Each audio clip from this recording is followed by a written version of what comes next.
our guest speaker today. So let me go ahead and share my page and I'll go over a couple items and I'll introduce our speaker for today. All righty. For your information, this show is not legal or financial advice. It's not soliciting any specific deal today. We are simply sharing what professionals do in the multifamily space. We are here with Eagle City Multifamily, and here on the screen is the Eagle City Multifamily team. Dr. Sanjeev and his wife Nikki, Asif Kumar, and myself all live in the Dallas area, and we purchase apartments, and we bring these investments to individuals like you and I, give you a chance to invest directly in apartments in multifamily. And the purpose is to bring generational wealth to families, to individuals. And for your information, we will be giving away a gift to one lucky winner at the end of this call. It's going to be one of the live on the call. So please hang in there, and our guest speaker will make it well worth your time on this call today.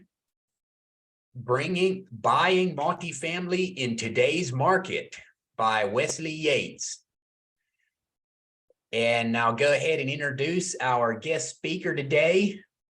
Very amazing in what he does. I've known him for some time. Wesley D. Yates is a commercial real estate syndicator who specializes in acquiring multifamily, hospitality, self-storage, mobile homes, and RV parks assets.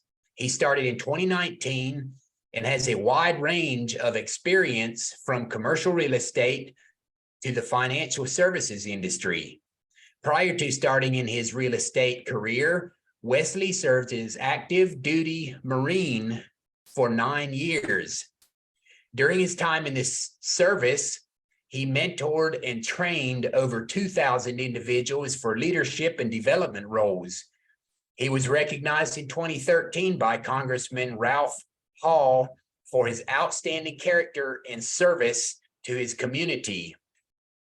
He has a bachelor's degree in business administration with a concentration in finance from the University of Texas at Tyler. Thank you, Wesley, for your service and on this great Memorial Day weekend. Thank you for coming on live for that. And tell us more about yourself and how you got started in apartment investing. Yeah, so honestly, it was a little bit of an accident. I'm not going to lie. I was never really looking for real estate. My family's not in real estate. I met my wife out in East Texas, and she was the one in real estate. She was working with I guess you could say a wholesale academy, and she was doing some wholesaling herself. And I just was kind of the plus one. So I was the plus one, just getting to hang out and mingle with everyone. And it wasn't but about 6 months of just networking, just for fun. And I got a phone call inviting for me to join a syndication team. And my first question was, okay, do I need a license for that? And they're laughing at me and they're like, no, you don't need a license. You know, there's just a bunch of compliance that you got to go to. But if you show up to this event, we'll kind of walk you through everything. So that's pretty much how I jumped into it. Just went to that first networking event, kept learning, kept growing, and wasn't long before I was on my own team. Started off, with some capital raising and networking, and just kind of that grew from multifamily to hospitality, from that to fund management, and then finally felt I was ready after a good 18 months of kind of being on other people's teams, I started my own company.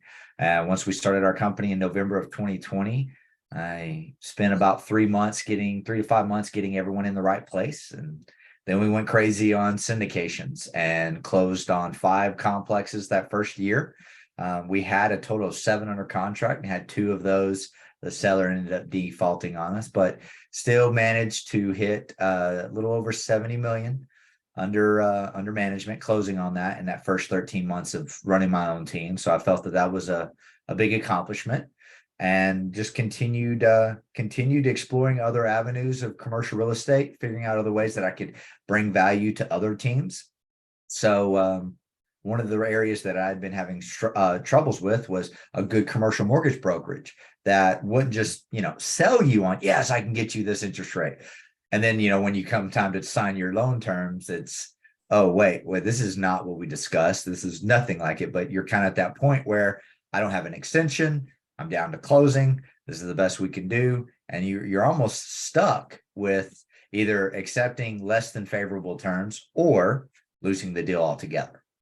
Right. So I didn't like that. So I started with a new partnership, started a commercial mortgage brokerage, and started helping people where we would look at their deals. We're like, no, we're operators as well. So when I'm looking at one of the clients, it's giving them real today advice and looking at where the finance market is shifting. So that way I'm not telling you, hey, what's the best terms I can get you on a quote, but hey, what are the best terms and conditions that I can get you at closing?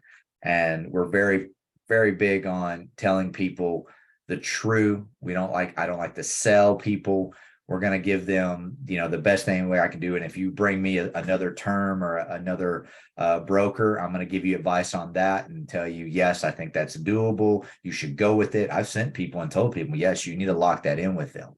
We can work business, in the future, but, I care more about seeing other people accomplishing their deals and reaching their goals than I do, it just being through me and, my profits or all of that. I'm looking long term. So, but yeah, I mean, that's pretty much kind of everything that's taken place between then and now. And as I was mentioning before the call kicked off, doing some developments now, even shifted over and doing some developments, liking that, still helping people with a lot of the multifamily stuff and keeping a good eye on just commercial real estate as a whole. But yeah, hope that's a good enough overview of my journey in the commercial real estate world. Oh, I love it, Wesley. Thank you. Thank you for the introduction.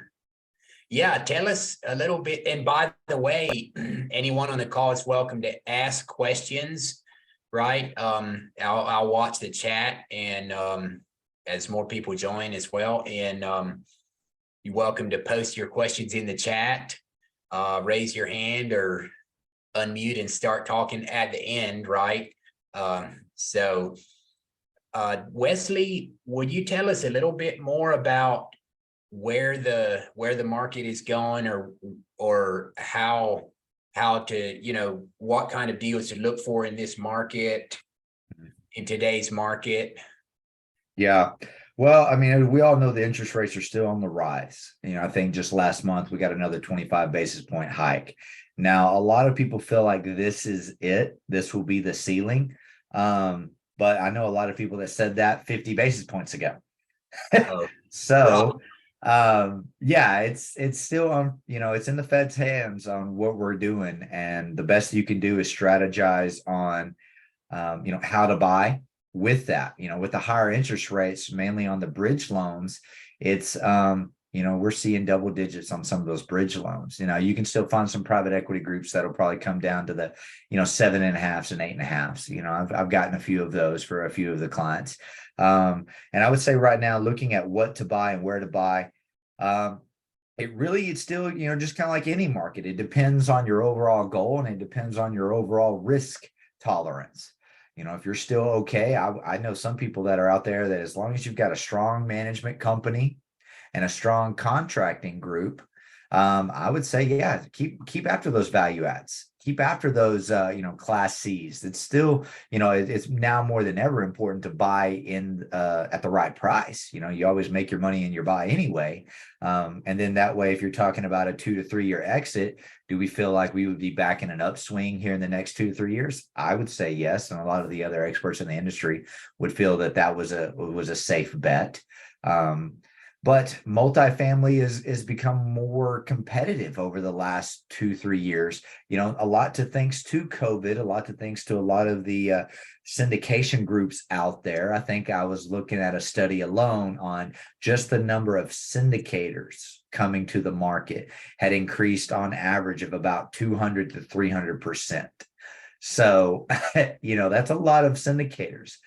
And I think it's important for you to now more than ever really look at the markets you're buying in and understanding what really controls the returns on that. Yes, it is the sponsorship team, and I think it's very important to make sure you've got a very successful sponsorship team that you're investing in, because those are the ones at the end of the day that are controlling the decisions that are being made on the day in, day out operations. But there's still so much that they can dictate. They can't dictate the interest rates. They can't dictate the laws that are being changed. They can't dictate, just whether it's the economy or not. Is it an upswing? Is it a downswing? They can choose where they're buying. And I think that's important to look at the markets. There's still a lot of this transitioning from California and New York, mainly the far left. I say the far left and the far right of the coast. That's not a political statement. That's of the coast. And we're talking region, and everyone's relocating to, Texas, Vegas, Oklahoma's a rise, East Tennessee and North Carolina are on the rise. Florida is continuously on the rise, but a lot of those southeastern states are still seeing a lot of population growth. And what I've been following as a good little tip is I've been following the jobs. Where are the contracts going? And where are these big developments happening? What do they say? If you build it, they will come. Well, if you build more jobs, people will go to those jobs. So I've been looking at the Fortune 100, even Fortune 500 companies to see where are they shifting in the markets? Where are the laws? I've been looking at, Universal Studios talking about building a new, since a lot of the people I see on the call are from the DFW area, myself included. You've got the Universal Studios talking about, they've already confirmed they're building in Frisco. You got, I think Tiger Woods, was building a PGA tour in Frisco. And I know of a few people that are banking on the idea that Texas is going to legalize gambling. And I know 2 large hoteliers as well as casino owners that are buying up land in the DFW area to look at that. So, but I know a lot of the manufacturing positions that are coming to Texas because of all the tax incentives. I've been looking at North Carolina and Tennessee to see all the new legislation and look at the rent growth and the top 10 cities on as far as like the highest rent growth year over year. And there's a lot of areas in North Carolina. So I look at the things that dictate the returns. What are the biggest things that dictate returns on your multifamily investments? A lot of those are your average rent rates, your jobs that are available, and your average median household median income that are going to be able to see. And I've noticed, where the household income is on an upswing, usually I'll see crime being on a downswing. I've noticed that a lot. So those are some of the things that I look at when I'm screening the deal. But if you're here and you're looking at, passively, where should I be investing? What should I be investing in? Well, that really looks at, if you're looking for more cash flow on a consistent basis, I'd tell you to find those sponsors that are sticking to Class A developments, or Class A, not necessarily developments, but Class A offerings. That would be a better, more correct term. Where they're buying with either an agency debt or a fixed rate debt. So they know usually, hey, they're buying an asset that's already stabilized. Or I've been talking to a lot of sponsors that they are buying straight from the developer pre-stabilized, and that is their value add play. They're coming in strictly as a management play on their value add, where it's not as risk of, okay, I still got to worry about my contractor delivering, my lender delivering, and my management company delivering to hit these returns. It's, you're kind of taking out that contractor aspect, because what are one of the biggest plays in the value add when you're talking about a renovation or a CapEx value add? You got all these logistical issues that we started facing from, I'd say 2021, 2022, still trying to work themselves out on those logistical aspects of, supply. It's like you got to order 8 weeks in advance just to get your cadence on time. So factoring that into your budget is important too. So, feel free to jump in, Herb, wherever you would like me to elaborate, but I'm just kind of speaking, overall. There's a lot of strategies. I'd say if you want the cash flow, stick to more Class A. If you still like the equity play and you want to see more of a bonus depreciation and you're more of that equity and tax incentives, I'd say, buy your Class C.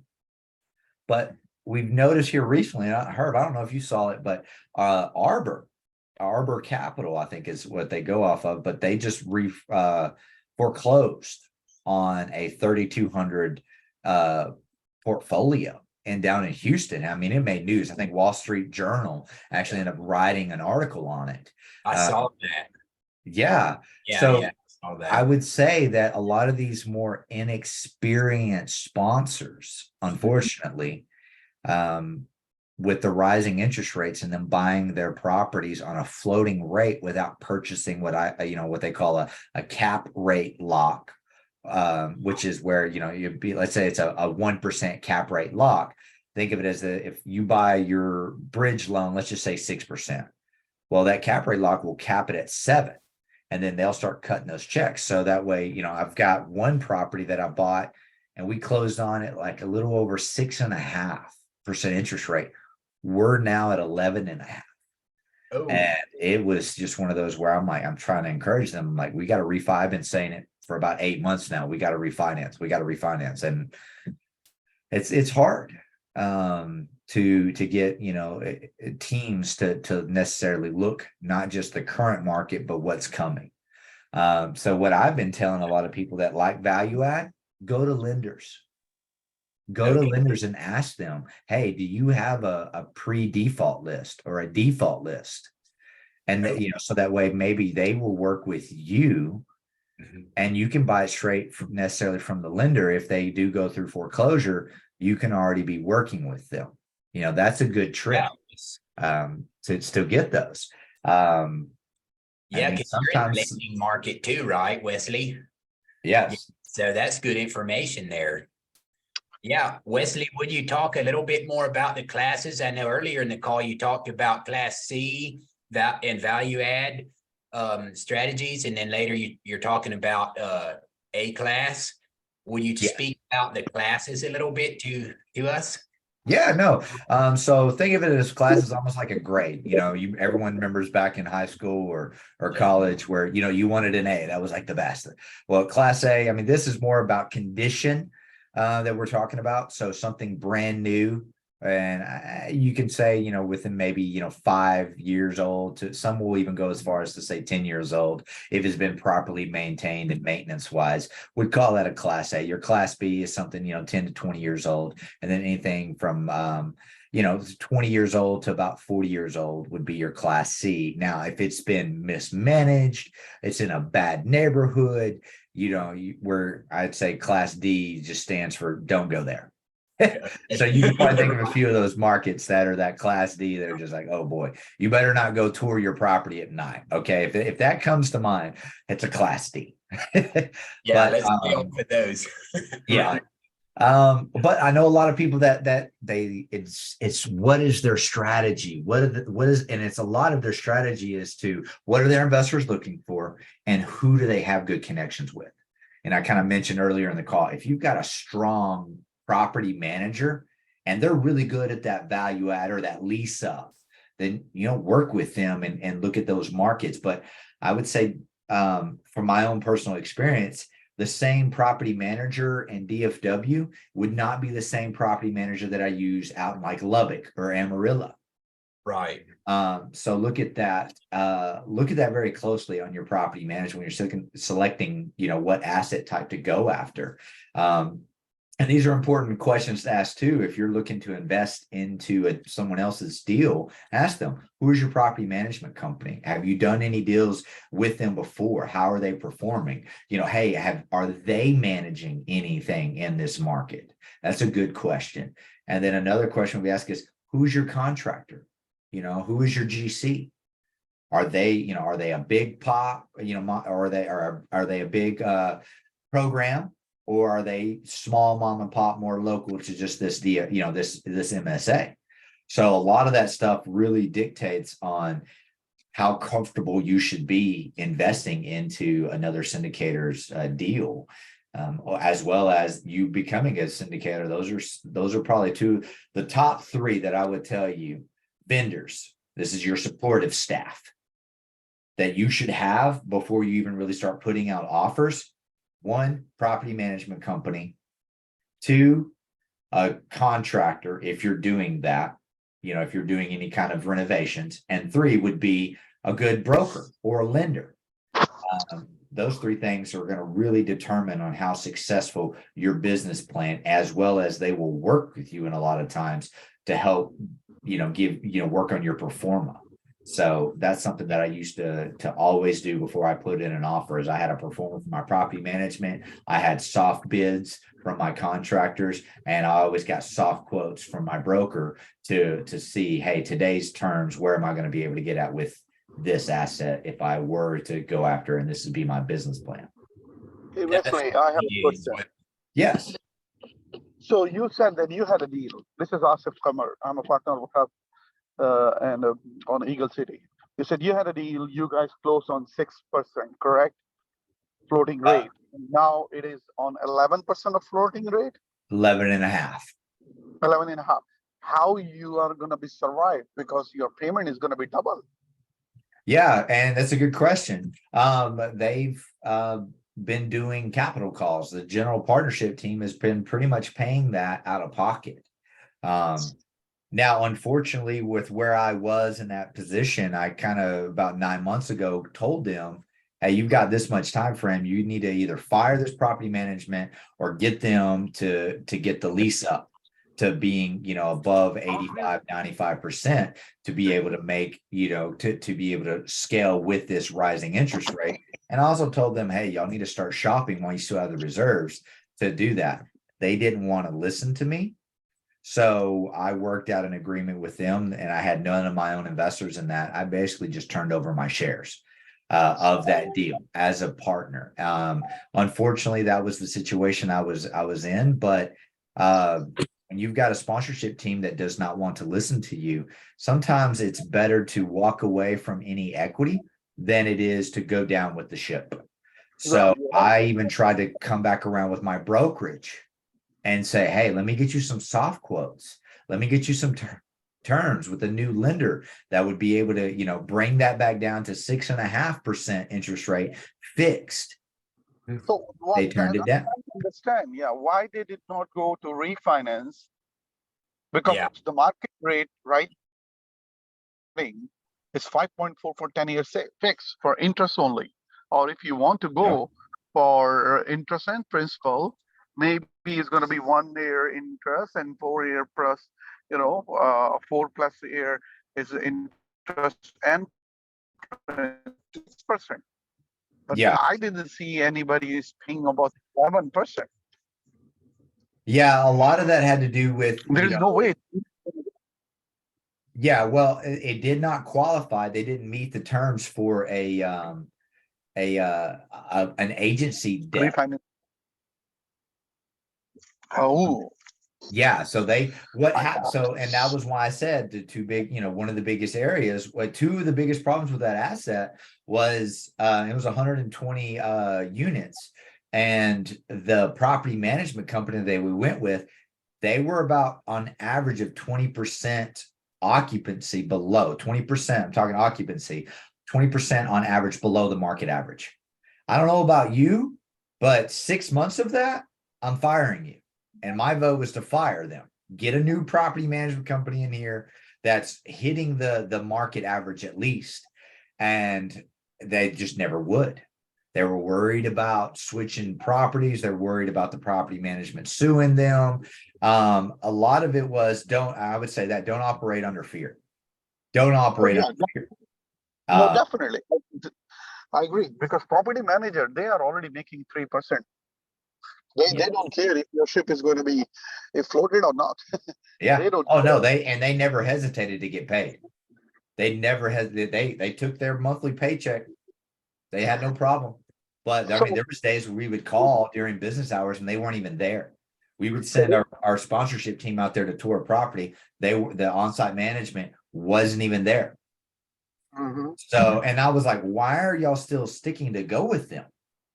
And then looking at the contractors, we had a sponsor that was on the team that owned his own general partnership, or sorry, his GC, general contractor. And it was, hey, what's going on? Why are we still waiting on this to get done? Why is it taking 6 weeks to do a turn? It was just excuse after excuse after excuse.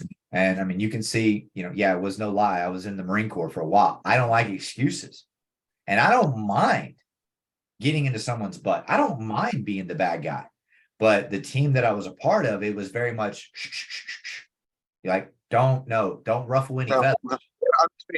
they're And unexperienced with the business, maybe. See, say that again. there's so many people are jumping on the real estate business, and I appreciate they are jumping. Either you learn or walk through with somebody for at least 3 to 5 years, or you have a previous experience of the business running. Because otherwise, this business, the business is business. You need to do a good forecasting, underwriting, and ready for the changes, Yeah. right? No, not just underwrite the deal on the first 10, but if you've got someone that's on your asset management team that took the equity, Mm-hmm. they need to make sure everyone else needs to hold them accountable to that. Oh, yeah. And that's one thing that really upset me, was the fact that why am I doing the asset management team's job? Why am I underwriting the deal? Why do I know the numbers better than the asset manager does? And that asset manager, by the way, had over $500 million under management. Oh, So my God. it was still an experienced, they had the GC, they had all of the stuff. So it was like, wait a minute though. They had all, they were a part of, you could go look and they'd be speaking at best ever conferences. They'd be speaking at MFIN. Did it, and it was like, I don't care about how famous you think you are. I don't care about how experienced you think you are. I'm looking at today's actions to determine tomorrow's results. That's very, very, very important. If you are a sponsor, because I was the least experienced guy on that team, but I was going off of facts. I was looking at, this is last 3 months worth of end of month reporting from the property management company. And I'm like, okay. And I'm seeing the trends, and I'm looking at this, and I'm comparing to our original pro forma. I'm looking at the market rates. I'm looking at projections, and I'm looking at where the interest rates are going, where we feel like they're going to be over the next 3 months, the next 6 months, the next year. And I'm putting all this in, and I'm sitting here doing all these re-underwriting the deal, every quarter into the project. And I'm like, hey, we've got a problem. If we don't fix it by this date, we're going to be this far under our mortgage payment. And it was that, Wes, you're less experienced than us. Yeah. In other words, shut up. And that did not sit well with me. Luckily, I had no investors into that deal. And I just had to make the decision of, I have to work, either, fight to show, get everyone to see, hey, this is a problem. Look at the numbers. Or just figure out a way to get out of that deal. So where, I didn't want to go down with someone else's ship that was steering it clearly straight into a whole sea of icebergs. And that's where I was. I'm like, hey, you're going towards the icebergs, not away from them. And it was just one of those where I'm like, all right, fine. Well, there's an opportunity for me to get off this ship. I'm out. And unfortunately, I walked away from a lot of equity.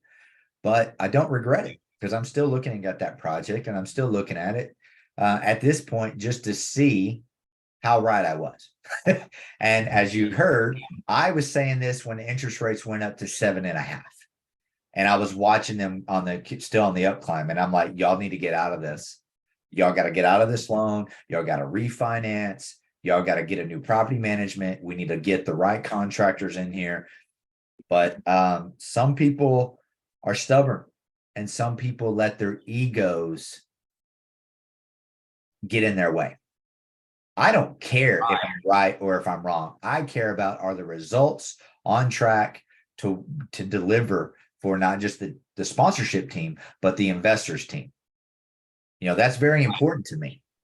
And, you know, at that point, it didn't matter. Whatever I could do to help that team out to say, hey, take my equity. Don't worry about it. Just try to get this project back on track. But man, there's a lot of people out there that are letting their egos get the best of them.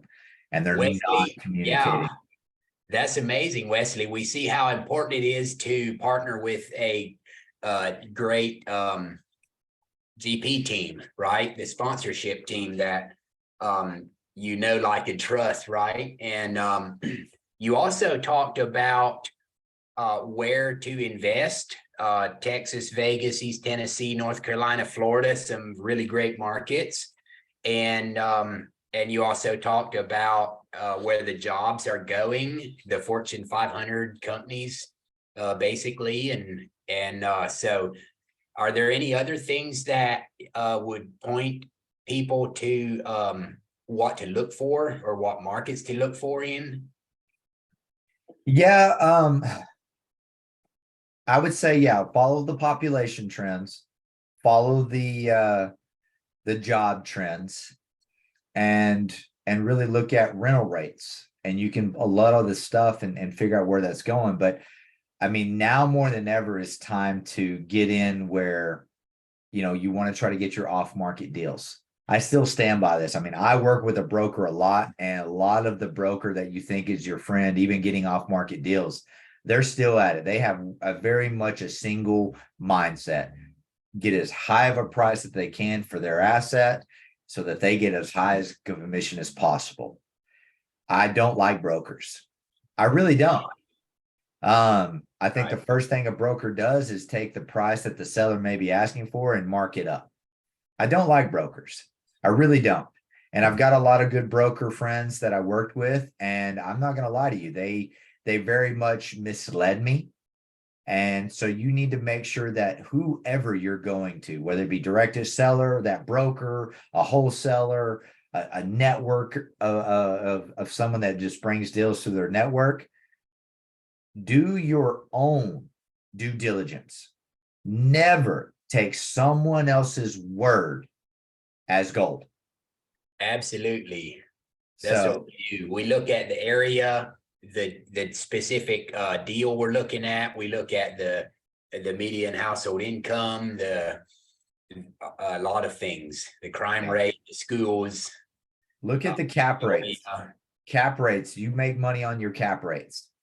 If they're trying to sell you a Class C asset at a sub 4, what is a Class A costing me? What is my interest rates? When you look at your cap rate and it's lower than your interest rate, that should be that, I don't know. Be picky. It's going to be harder. I was screening about $10 billion at a time before I would find, and I'm making offers. I had anywhere from 100 to $200 million worth of offers out at one given time. I was putting an LOI out a week. We were screening about 100 to 200 projects across the country at a time. And it's still, don't rush into something. I would say look at a different asset type, period, before locking into a bad buy. I will say this 1,000 times, and I've probably already said it 5,000 times. You cannot make a bad deal good. No matter how good you think you are, no matter how experienced you are, you cannot make a bad deal good, but you can make a good deal great. I agree. 100% agree. Right now, I'm seeing a lot of bad deals in the market. If they cannot make it, how can the new operator can make it? It's tough. Do not buy the deal where your DSCR, which is just for those that may not know that acronym, debt service coverage ratio. It's basically your NOI compared to your debt payment, your mortgage payment. If you are looking at it day one of that purchase price at the current NOI, because keep in mind, you're not buying it at the pro forma NOI. You're buying it at that current NOI. And a lot of these brokers will mislead you. And I've called CBRE, I've called Marcus and Millichap, I've called JLL, I've called, I can go on Newmark, Northmark, all of them. I've called all of them. I've looked at all their underwritings and it's like, oh yeah, day one, pro forma. It's like, wait, how did you get to that pro forma after day one of closing? Oh, well, you're going to renovate the units. I'm like, okay, it's going to take me at least 12 weeks to get my first round of units online from being renovated from point of close, factoring logistics, factoring timelines, factoring withdrawals, factoring all lease up and everything, 12 weeks, 10 to 12 weeks. And then you're basically saying I'm getting a full difference of that. Like, what if I renovate so I won't go on that tangent. Sorry. But yeah, I mean, it's just looking at that. So I'm like looking at today's NOI to today's purchase price to today's interest rate. I've had people try to bring me deals at a 0.8. What does that mean? That means I gotta come out of 20% of my pocket for that mortgage payment. That doesn't work. It's not a good deal. Pass. Right.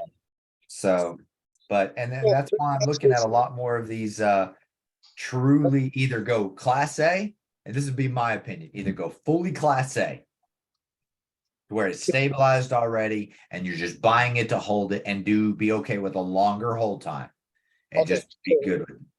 Wesley, Class Yeah. A, right? I agree. Class A is more stable, right? No hassle, no surprise. But due to the current market situation, inflation, and the people are start having a fear that they are going to lose the job. Whenever you have inflation and the market is under recession mode, the most people who's going to lose the job is a higher payer people. Mhm. And what people are saying that Class A is going to be more affected Mhm. by this market as compared to Class C or B. What do you think about that? I think you're exactly right. You're exactly right. But a lot of those class A's that have those higher end jobs, what do they also have? They have reserves on standby. They care about their credit. They care about that. So what you will have on those tenants is they will either be more willing to leave or vacate or move, all the same thing. With Class C, this is from experience, they don't care. They will sit there and go as long as they can to not pay and force you to evict them. And that's where your delinquency is going to go up and up and up and up.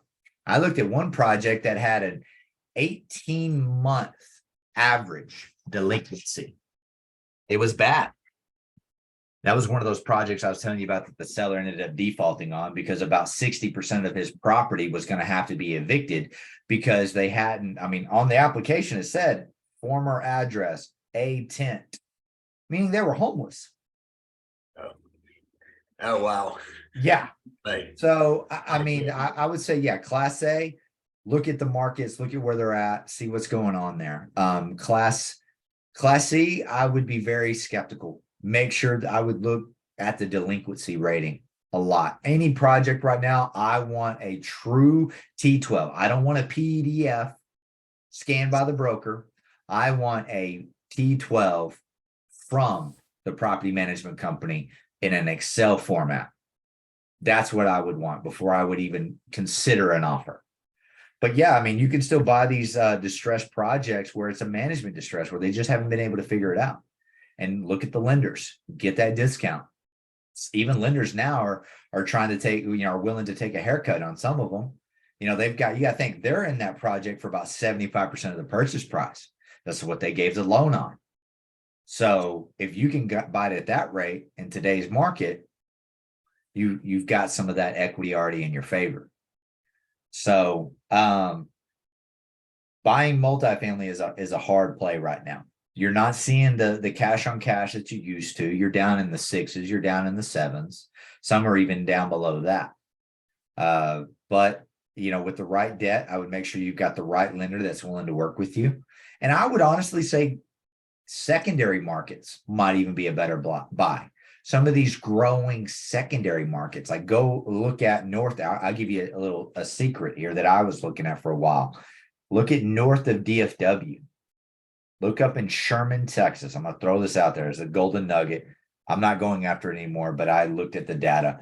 There is over $10 billion of contracts to manufacturers, either currently in Sherman looking to expand or moving to Sherman to set up operations.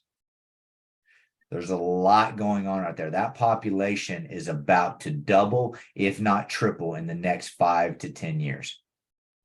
Find those markets. That's what I would say buy. Yeah, there is so much construction is going on there. Mm-hmm. Yeah, it's good information, Wesley. Thank you so much for sharing all your wealth of knowledge there and experience in this market. Hey, I have one last question. Allow me. Go ahead. What do you think? How much cushion in percentage we need to keep it between NOI and the net income in order to be feeling a little bit, safe haven in the deal? Let's suppose his NOI is $100,000, right? And then the payment is about the new mortgage payment is going to be putting us on $60,000. Then we will have a net profit of $40,000. Do you think is about this makes sense to put overhand in these days, or it has to be more? Yeah, two things I would look at that. Let me answer your question a little differently, because I'm gonna, I do own my own brokerage now. I bought out all my partners, and we've been growing crazy. And really, because I wanted to dictate how we were answering those types of questions, and where I'm at, and the best thing a broker can do, a commercial mortgage broker, is advise. Right? Advise on what the lender is expecting and having options of what different lenders are requiring. Now, to answer that question, I think the best thing to do would say 25%. So 1.25 to a 1.3. So 25 to 35% over is what a lender is requiring. So what I did is I even looked at to help if I knew I was going to have like a ramp up of management and occupancy, or a ramp up of renovations to be able to increase my NOI through renovating that and getting higher rent rates. If you can somehow find a project that's below the average market rent, and then you're going to lease up at a higher, I would say build in an internal interest reserves, where you might be saying, hey, we're going to overraise and we're going to cover the first 6 months, 12 months, 18 months of interest reserve that is going to take us to go from day one to day complete of our value add, right? And I would look at that to where you're covering. That will entice a lender to give you more favorable terms, especially if you have a good pro forma model that'll show where you're tracking that. And a lot of them would, if you will give a 12%, a 12-month interest reserve. I've had a lot of lenders that'll even come down on their interest rates or on their or origination fees. Some are into that 1 to as high as 3, but average is probably in the 1 to 2. They'll even come down on that sometimes if you have these interest reserves internally. So, but I think if you just a short answer there, I say look at 1.25. You want to be at 1.25 of your from NOI to debt service. That's what the coverage ratio they're really looking at to be able to do that. Now, some are okay with saying a 0.1 year one and then a 1.25 year two. I hope that answered your question. I think it does. Okay. Thank you, Wesley. Yep. Thank you so much for spending your holiday evening here on the show. Yeah, absolutely. Absolutely. No, I love helping people out.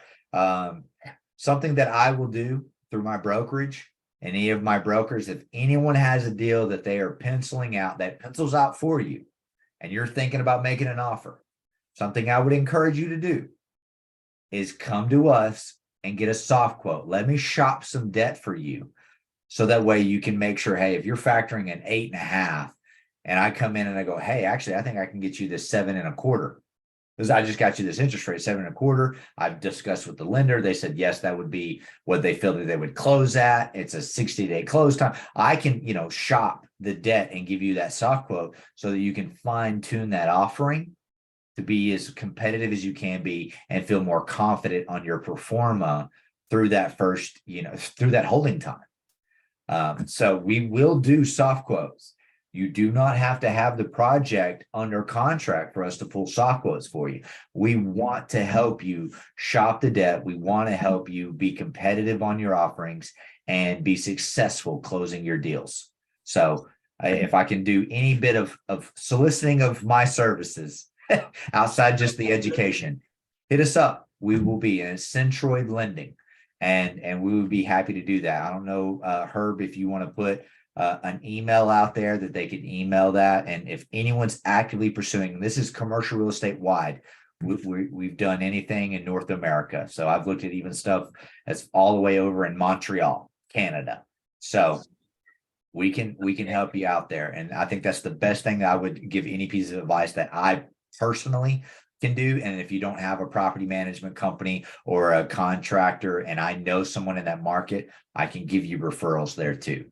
So that's one benefit of us being active operators and commercial mortgage brokers is we're going to look at it as through the lenses of that operator, not just, hey, just throwing some offers out there and see what I can get. Okay, here you go. No, we're looking at it as not just closing, but more importantly, operating. And I think that's where everyone needs to look at. Don't look at what does it take to close. Look at your holding time. What does it take to operate this deal successfully? And I think that's going to put you in a much better position going into a project than anything else. Absolutely. We'll maybe be sending you some deals to look at in the future. But thanks for offering. And anybody need to get in contact with Wesley, you're welcome to contact myself or look up Wesley. Do you have your information? Yeah, here, I'll just drop my my email address here in the chat. And then if you want to share that to the live Facebook team, I'm happy to have that. I'll give to you with one of my senior brokers and one of my broker team, and we'll start looking at your project, see what we can do to help you out. And we do refinances, we do bridge, we just do just about any type of loan. We're going to look at your project, we're going to look at your business plan, and we're going to find the best terms for you. Good. So you can do also the construction, right? Yes. Okay, good. That's I mean, if you're talking about loans, yes. I'm not going to be out there swinging any hammers. No, So I can do that. Yeah, thank you so much. It's been a pleasure, Wesley. Thank you for sharing all your information there around the services you provide and your experience. And we'll come join this show next week for Greg Butcher, another professional. He's a great man. I've had pleasure of speaking with Greg. He's very experienced, very conservative, and has been very successful within the commercial real estate space. Awesome. Thank you for that, Wesley. And Wesley, we'll go ahead and send you a Starbucks gift card within the hour. You'll get an email, and you'll be able to open your phone up and purchase at the Starbucks with it. So, nice. I appreciate that. Thank you. Welcome. Thank you. All righty. Well, that's it for today's show. And we'll see you next week. Thanks, everyone. Bye. Thanks, guys. Bye. Bye. Shut up.